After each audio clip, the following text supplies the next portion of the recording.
नमस्कार दोस्तों, मैं हूं डॉक्टर अमरीश खारी और आप देख रहे हैं डॉक्टर खारी। आज की इस वीडियो में इरिडियम मेटालिकम दवाई के बारे में आज हम बात करेंगे। इस वीडियो में हम जानेंगे कि इस दवाई को किन बीमारियों में दिया जाता है, किन लक्षणों में दवाई पेशेंट को दी जाती है, इसके लेने का सही तरीका क्या है।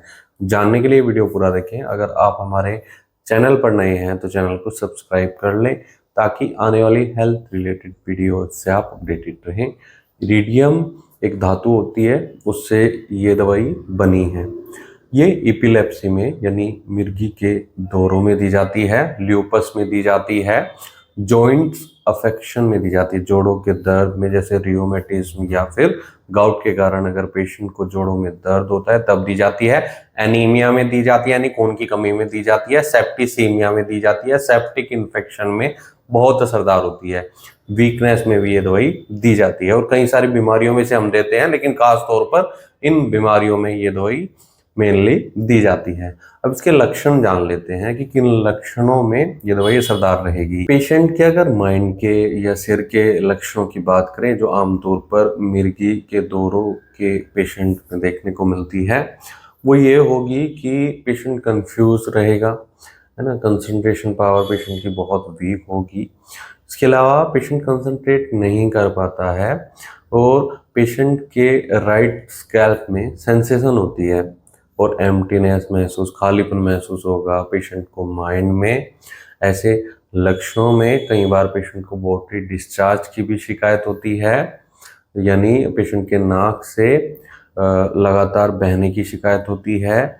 कोराइजा जब हो जाता है तो ऐसे केस में भी इस दवाई को हम देते हैं। इसके अलावा ये गुर्दे से संबंधित यानी किडनी में होने वाले डिसऑर्डर्स में भी दी जाती है। किडनी रीजन में होने वाले पेन में या फिर उस जगह पर पेशेंट को वीकनेस महसूस हो तब दी जाती है।